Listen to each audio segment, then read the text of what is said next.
subscribe. なんだか気の毒な生き物出てきた! Car D Kaizoku. This video is brought to you by Nengarden. To celebrate their 1-year anniversary, they're thanking fans with a huge sale. Plus, you can use code CARDKaizoku at checkout for an extra 5% off your order. This video is brought to you by Adakai TCG. Shop the latest in premium holographic textured custom One Piece cards. Designed for collectors, crafted to stand out.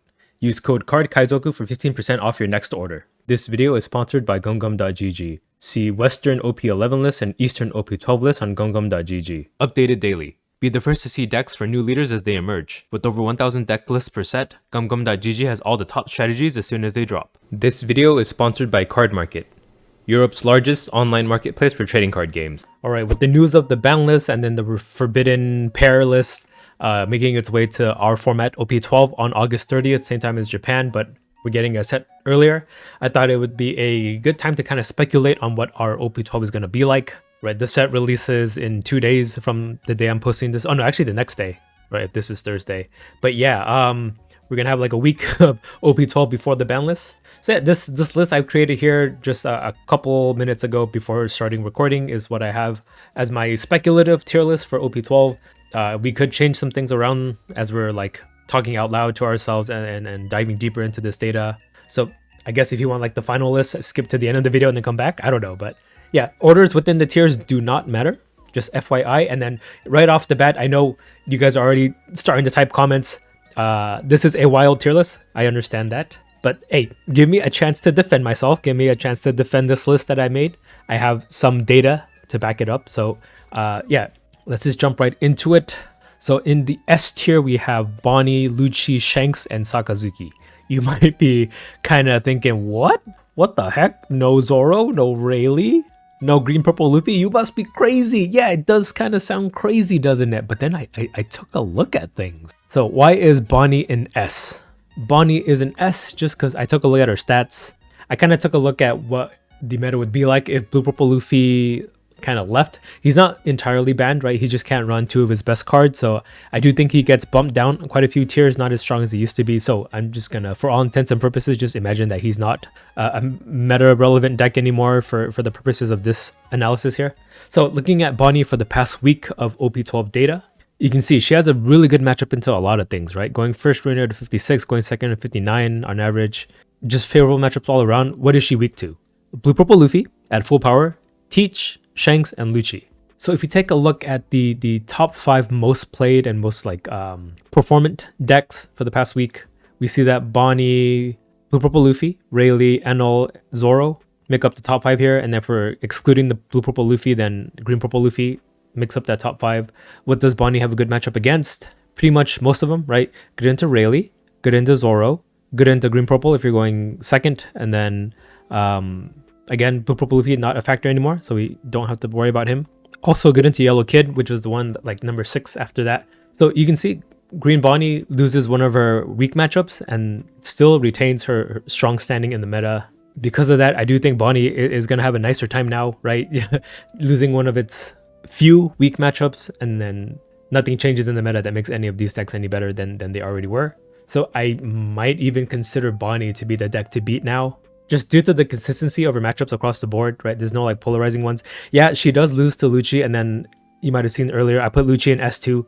So this one's going to be even more contentious. Bonnie, you might be like, okay, I'll give it to you. Bonnie makes sense, but Lucci? Rob Luchard? So let's take a look at Rob Luchard in detail. So yeah, does not have a positive win rate here, right? Going first or second on average, it's 48, 49, it's barely under 50.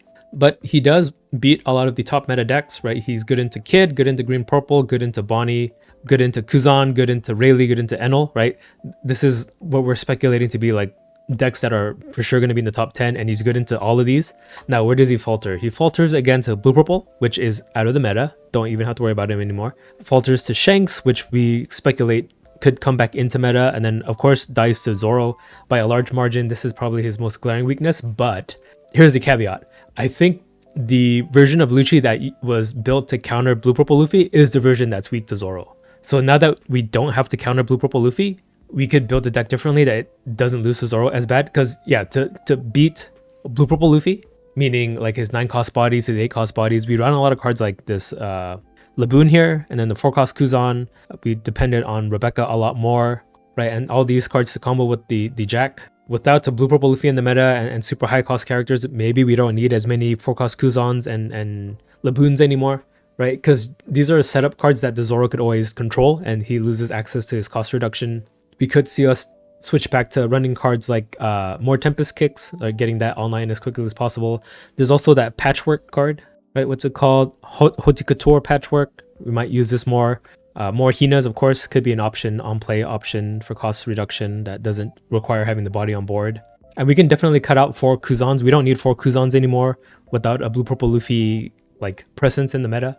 So that does give Lucci more dedicated room to breathe in his early and mid game. He doesn't have to devote it to setting up. He could like control your opponent's board, right? You can kill your opponent's Koshiros, their Tashigis, and their Cavendishes before they can set up themselves. So I think, yeah, with Lucci's adaptations to a meta without blue purple Luffy, I do kind of predict that the matchup against Green Zoro could improve. Now, would it ever be positive? Probably not. Zoro is a pretty aggressive deck, but we're already good into Green Bonnie, which is another mono green leader, right? Zoro kind of nearly runs the same package, except he has access to like the restand event, right? That Bonnie doesn't have access to, but you know, Cavendishes, Mihawks, and all that, that's still the same. So I do expect this matchup to get a little better. So because of the matchup spread here, I do think Lucci might catapult himself up back into S tier, as long as like Buggy and Kobe's don't ever become meta relevant, or even Blackbeard for that matter. We also put Shanks up here, so let's take a look at Shanks' stats. So Shanks going second, win rate of 55, so it's a go second kind of deck. Again, similarly to the Lucci and the Bonnie, good into a lot of the top meta decks, good into Enel, good into the Lucci we just mentioned, good into Yellow Kid, Bonnie, good into Rayleigh if you have managed to go second. Also good into Kuzan if you manage to go second, good into Green Purple if you manage to go second. Weakest matchup being that Blue Purple Luffy, which is, you know, Gonzo.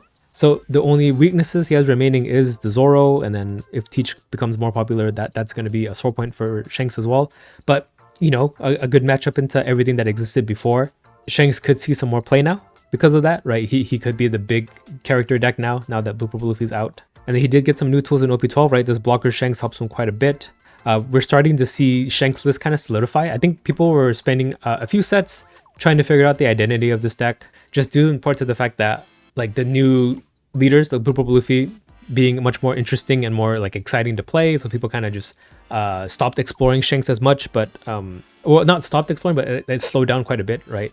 Even after you got a starter deck, people thought the starter deck was like dead on arrival. But in the end, both of the cards, the Uta and the 9-cost Shanks, make it into the deck as 4 of copies because they're actually really good cards. So yeah, people are starting to see the value of Shanks now. So I do think he would jump in performance quite a bit with Blue Purple Luffy gone. Then of course Sakazuki. Sakazuki is going to be the dark horse. I'm not going to have stats on him just because this was a leader that was unbanned. But my reasoning for putting him in S is just due to the fact that I put Lucci in S. Sakazuki is basically Lucci, but with 1 less life, but with access to blue. So he does have a nicer time into Blackbeard in that he can bottom deck to Jesus Burgess. You have access to the blue Navy cards too. So yeah, I would say he's like on par or even slightly better in some matchups than Lucci. So by that logic, you know, Sakazuki, I would imagine, would be an S tier deck, right? Removal is back on the menu when you're not having to remove 2 9 costs every turn. So I think that's going to round off the S tier. I know, very controversial. I hope the data points I presented at least make sense to why I would think this could be the case. Now, I don't think the meta is going to look like this right off the bat. I do think it's going to take some time for this to develop.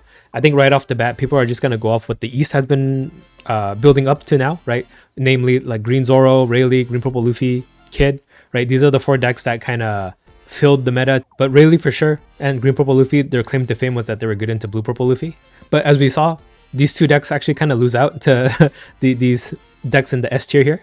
But we'll go over Zoro just right off the bat. Why I also don't think Zoro is going to be S tier at the end of OP12. I'm pretty sure at the beginning we're going to see him overrepresented. He'll for sure top just because there's so many Zoro players. But looking at Zoro's stats, we can see here he loses to Rayleigh, loses to Bonnie, loses to Kuzan, loses to Kid, loses to Enel. Right? He went 50-50 with Blue Purple Luffy, and then he's just good into everything else. But if the meta is going to be filled with these decks here, Zoro might actually not have a good time. Because it's a strong deck, no doubt, but the meta is filled with decks that counter him. That's the issue. So honestly, the people who are complaining about Green Zoro, most likely they're the off-meta players, they're the rogue players, they're playing like their favorite leader, and it loses really hard to Zoro. Because Zoro is like a noob stomper, right? A lot of the non-meta decks he is good against, kind of his reputation of why he's a strong deck. But if we're talking like top meta game, I do think there's enough counters to him where it won't make this deck like super toxic, I don't think. Right, it's nowhere near as universally good into every deck as Blue Purple Luffy was, so I don't think Zoro is going to be a problem at all. In fact, in like the Japan finals with Blue Purple Luffy, Zoro didn't show up at all. So that goes to show you people have kind of figured this guy out by now, and the meta has been very hostile towards him. But to still put respect on his name, I kept him in A tier. Now up next is Rayleigh. So Rayleigh has a going second win rate of 55. You want to go second with this guy. He did have a losing matchup into Blue Purple Luffy, so that's gone. Good into Zoro, which is why he was so popular. Good into Green Purple too, but for the same reasons we kind of rated Zoro a little lower. Rayleigh also loses to Enel, loses to Kid, loses to Bonnie.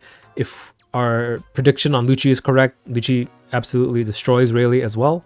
And then if Shanks is also good in the meta, if you're able to take second away from the Rayleigh, playing Shanks, you do have a really good matchup into him.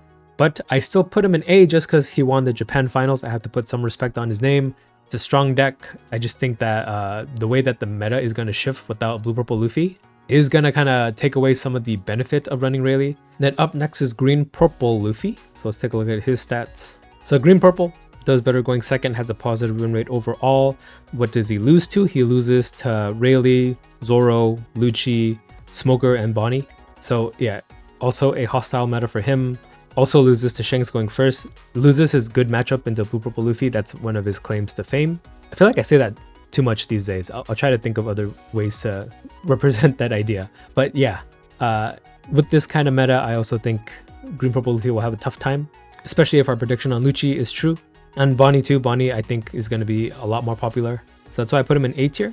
Now, Yellow Kid, looking at his stats, he actually has a really good going second win rate. But yeah, same reasoning as for the other leaders in the A tier.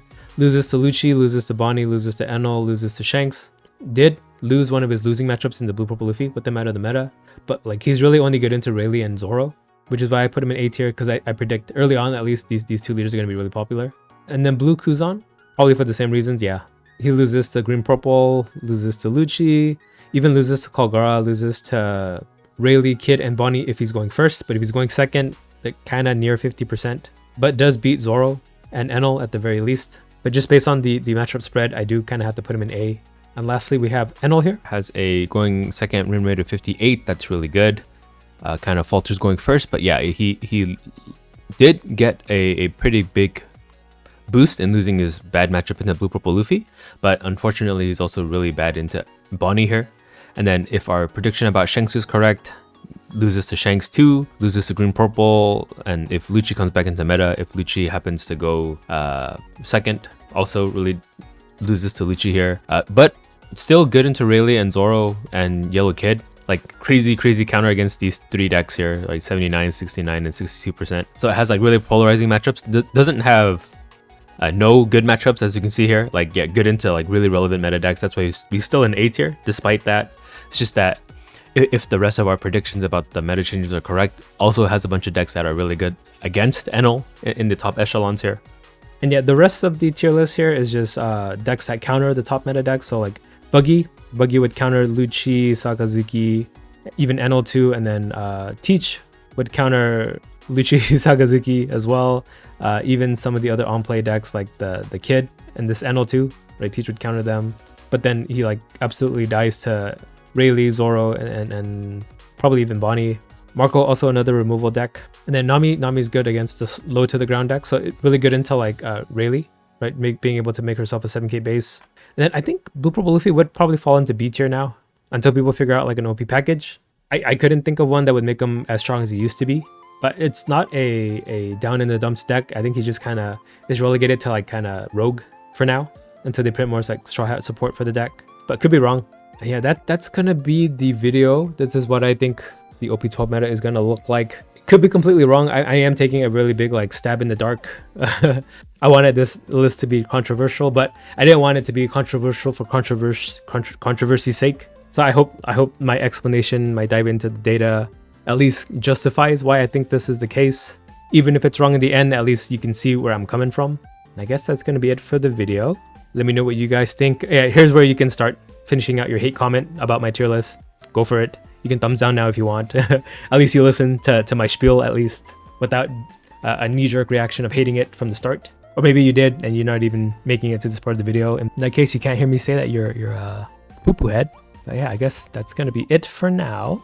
We'll have to see how the meta actually develops. It's gonna be Wild Wild West. No one's gonna know, I don't think. But until next time, I will catch you guys.